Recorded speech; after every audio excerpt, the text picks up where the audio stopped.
Hello my friends, it's the Game Boy Geek here. Today we are going to be hiding and typing on a computer because we're going to be trying to be hacking into the servers. Now we don't want to hack into the FBI server because that will hurt us, but today we're hackers. We're called Black Hat here.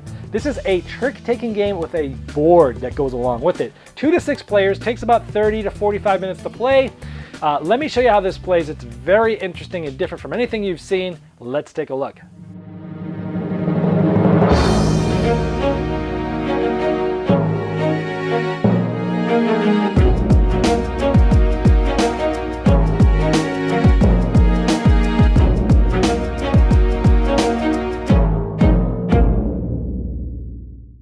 Black Hat is a trick-taking game with a board involved, which will change the way that you play the game because you'll be getting certain points depending on where your hat is at the time of a round scores. You'll be going through these different things on the board. You'll be trying to have the least amount of points here because these are traces that you've left on the internet when you're hacking, so the lowest point in this game wins. At the beginning of each round, everyone's going to get 10 cards. But to start the round, the dealer's going to flip over 1 card, and this is a rank of 6. Let's say the dealer was orange. We go 1, 2, 3, 4, 5, 6. Orange, who was the dealer, this would get discarded, gets the Black Hat card to start the round. Now there's 2 different Black Hat cards. They work the same, but they just have different artwork. You can choose which one you want. And interesting to note about the Black Hat card is it's actually double-sided, so everybody can see who has this card. So orange will get this card. Everybody will get 10 cards, including the person who has the Black Hat. This will be one of the 10.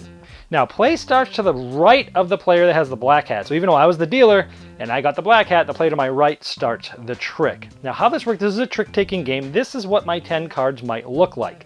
Now, these are be hidden in my hand. Nobody would see these. A couple things about the cards. Number one, this is the rank, or think of it as the power of the card ranking. They go from 0 all the way to 13. Here are points. These are points that you'll leave on in the internet tracing. You do not want these. And if you get stuck with cards at the end of the round in your hand, those are the points you'll get. So you definitely don't want to be stuck with those higher cards at the end of the round. So what happens is the person who leads is going to play, start the hand and start what's called a trick. Now I'm going to describe how the tricks work in this game. There is no suits in this game. So even though this looks like a yellow and this looks like a green, they're not suits. Think of almost if you're used to playing trick-taking games, a suit is think of how many cards they threw down. So this player threw down 1 card. So everyone else basically can only throw down 1 card this round. Now, if someone plays, so they play a 12 and the highest number is going to win. So they play a 12. I also, let's say, play a 12 and the third player plays a 2. Well, the highest numbers is 12 and they're tied. The one who threw it last would win this trick. And basically these cards would all just get discarded out of the game. Not out of the game for good, but out of this round to be shuffled in a future round. I would win that trick. I'll tell you what happens when tricks get won in just a moment, but I want to teach you kind of how the tricks work. So I would lead the next trick because I won it, and let's say I throw down 2 3s. You can throw down as many cards as you want, but they have to have the same number, so double 3s. Every other player can play either 1 card or up to as many cards that I've played. So they can play 1 or 2 cards, but again, if they throw down 2, they have to be the same numbers. So maybe someone else threw down just a single 3, they would not win because you have to throw down 2 cards and they have to beat 3s. So something like this would beat it because it would be 2 11s. You throw down 2 cards. That's essentially, think of it as the suit of the trick. 2 cards, and same rank, and there. Try another example. Let's say the lead person plays 2 4s. So again, to win this trick, you'd have to play 2 cards. You can't play more than 2, and they'd have to be the same rank, and they'd both have to be higher than 4s. So if you play down 2 4s or anything else that has 2 of the same number higher than a 4, you'd win. So let's say a player plays this. Well, what is this? This is a Joker card. And essentially what the Joker does is if it plays by itself, it's a 14. And that's because the highest card in the deck normally is a 13. So if I play this by itself, this would be a 14 and it would lose because it didn't play 2 cards. But I play the Joker with a 10, and now this acts as 2 10s. This can be anything. So this now beats this. And let's just say the last player just plays a 3, and this player would win the trick, and he would start the next trick. So that's how the general works. Now let's talk about the Black Hat because it really changes things. So let's play the lead player plays the Black Hat and a 2. Now if the Black Hat is played by itself, it acts just like the Joker did. So essentially it would be a 14. But if you play the Black Hat with a card, it acts like the Joker still, so it's double 2s. Now also what happens in the black hat round, it flips everything on its head that the lowest numbers win. Now remember, you have to have it, to win the trick, you have to have at least the same amount of cards that the lead player took. So in this case, the only way to win this would be to throw 2 cards that have the rank of 2, because they both basically, you know, you'd have 2 cards and you'd have the rank, and because the black hat's the lowest, and you would have that there. You could throw down 2 1s as well and win. But in this case, let's say someone plays 2 11s. Well, they don't win this trick because 2 11s is higher than 2 2s. On a normal round, this would have won, but in the black hat round, it flips everything on its head. This guy's still winning, but maybe he wanted to get rid of these points because, again, at the end of the round, whoever has these, if you get stuck with cards in your hand, those are points that you don't want. And let's just say the last player plays that, so the black hat wins. When the black hat wins, you are forced to either take all the cards back in your hand, which again is bad towards the end of the round, or you could take the black hat plus as many non-joker cards that the person who led with the black hat had. So, for example, this case, I threw 2 cards. I could either take them all, or I could take the black hat and 2 more cards. So I might take this, this, and this, for example, and then these go out like normal. The black hat's good in some ways because you could throw this out here, and you're probably going to be a good chance of winning that trick because someone would have to play double cards to win this. Maybe if someone played a double 5, this would win because there's 2 cards and it's less than a double 13. But often it's hard to have 2 cards of the same rank. So with the black hat, it's really easy to win tricks, which is good. Winning tricks is good and can be good, but the problem is that you also end up taking cards back in your hand. So what happens is the black hat's powerful when you want it, but you play it by itself and it's a 14 and the lowest card wins. So someone plays a 6, someone plays a 13, it's getting towards the end of the round, you've thrown the black hat in there, this is a 14 by itself, this player takes it. So in the black hat round, he has to take the black hat and all the cards, or the black hat and as many cards as the lead person threw. So he has to take this and at least one other card, he has to take these. So you can throw the black hat by itself to basically try to make somebody else take it towards the end of the round, because this is 5 points at the end of the round if you get stuck with it, and you don't want that. So that's how the trick taking works, but when do you want to win a trick and when do you don't? Every time you win a trick, you have to move one of your guys forward 1 spot. So if I'm the orange player and I won, I could go from here to here or from here to here, always following the arrows. Now at the end of the round, of course, whenever one person runs out of cards, you're going to be scoring points based upon where your guy is. So if the round ended now, just on the board alone, I'm going to get 5 and 2, 7 points. Not good. So I can move this guy up. Now if the round ended, I'm only getting 4 points instead of 7.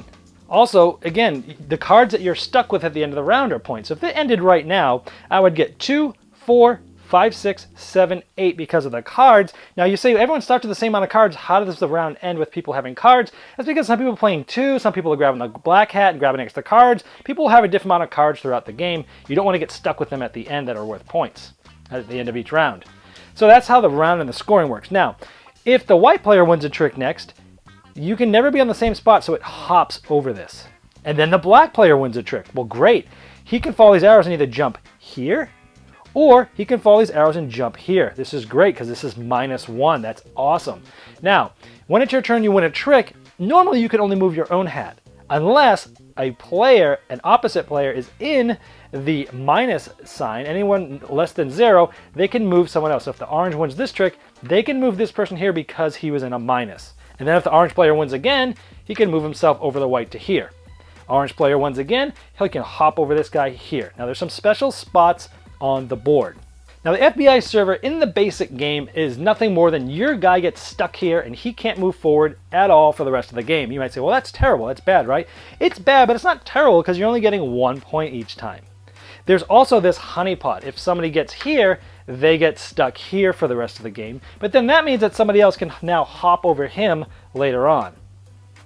And as soon as somebody gets to the end of this, it's the last round, and you do the last scoring, and this is worth -5 points for him. So if this was the end of the game, end of the round, he would get -5 plus 0 plus however many points from his cards in his hand. But the minimum score is 0, and a negative points just counts as 0 for the round. Now if that's not enough, this board's double-sided, and so you flip the board over, and it looks completely different, and it changes the game up. For example, this denial of service here, if I go here, I can take anybody's pawn and move it back to either one of these here. So I can take this guy who's at -1 and move him back to start, and now he's there. Now this guy's stuck here for the rest of the game, just like before. People have to hop over him. There's 2 of these FBI servers that we talked about earlier. There is a, let's see, the exploit. If your guy gets on this, you get to take a token that says +1 or -1 and put it on anywhere on the board. So maybe, what if my own guy was stuck here? If I was black and my guy was stuck here, I could put it on here, because every round I'm stuck here. Instead of getting 1 point, I'm getting 0, 1 -1. You could add this to any one of those. The honeypot, you get stuck like normal. Here is the randomizer. This is really cool. See, there's a bunch of these tiles here, and you'll randomly grab one, and you can use either side, and you can change the way that the board is. For example, maybe there's an orange guy here, and I am the black player. Maybe I'm on the randomizer, and I get this, and I can put it like this. So instead of this guy being a 3, he's now going to be a 5, and it changes the game. Also, at the beginning of the game, you can take any amount of these and use them to put on all these spots on the board, so every game can be completely different. Okay, last thing, there's a variant rule, which is really cool. I recommend you play with it, but not after you've played the game a couple times. Let's say somebody got to the FBI server. Normally in the base game, you just get stuck here for the rest of the game. In this variant, you actually have this thing called the tracer. A card comes out with this little tracer. Now, every time this orange player wins a trick, he moves. He can't move this guy because he's stuck. He moves his player 1 like normal, but then he moves this down. Next time he wins a trick, he moves himself, he moves down. Next time he wins a trick, he moves himself, and he moves this to here. Anybody that this tracer hits goes to jail, and he's there for the rest of the game. At the end of every round, he's going to get 5 points, which is really bad. Now the tracer's out, he can keep arresting. Orange wins a trick again, he goes forward 1, and he moves his guy 1. So in addition to moving your guy, you're going to be moving the tracer, and he can move sideways, and he doesn't have to follow arrows. So he can go here, and arrest this guy. Boom, now he's stuck there for the end of the game. He'd go here, boom, this guy's stuck. You can start arresting people. It really makes people need to try to win tricks, and it's awesome. And after someone gets here, it's the end of the game. You do the final scoring on the board and the cards that are left in their hand, and whoever has the lowest points at the end is the winner. Now, I was interested in this game because I'm sort of a sucker for trick-taking games. I don't love them, but I do enjoy them, and whenever a new one comes out, I like to see what the twists there are on this one. This one had a board. I'm like, ooh, that seems cool. Right off the bat, I've got to say, now this was a Kickstarter game, but I've got to say this is the most innovative and fascinating trick-taking game I've ever played. It's so different from anything, and even though it's simple, it really is hard to wrap your mind out of a lot of things in this game. But if you do, you will be rewarded for it. Now, this is a gamer trick-taking game. Do not even attempt to play this with people that you would normally play diamonds with. Their heads will explode. Now, it's not hard to understand how the game works. It's a little tricky at first, but once you're really going to play at least one full game before you go, oh, I could have done this better. And you're going to play probably 2, 3, or 4 games and still go, I love it, but I'm still not quite sure what I really should be doing in certain instances, and that's what I like about this game. I love the replayability. You have 2 sides of the boards, automatically a lot. You have different tiles that you can add. Makes the replayability off the charts. I love the different special things. People get stuck. I love the tracer. Boom, you go back, you can start going through and arresting people. Hey, there's people in my game group that love to just sit back and slough and never win tricks in games. You can't do that when you're playing with the tracer because they're going to be stuck at the beginning, and I arrested them and they got stuck in jail and got 5 points around. That was really cool. I like all the different spots. The interesting thing is you don't know, you're trying to figure out when to win tricks. Should I win this one or should I not? Depending on the board. And it's really interesting and it changes. I might not want to win a trick right now, but someone just moved ahead of me and now it's good to win a trick. So you're like looking at the board going, I should win this one. Okay, this one, I don't want to win. I'll wait till this guy wins and moves ahead of me, and then I'll go. And it changes the way you go. It's awesome. And the more players, the better, because the bigger jumps and the more intricate that board's going to be. Now, wrapping your head around that black hat is not easy. It's simple, but yet there's a little clunkiness there.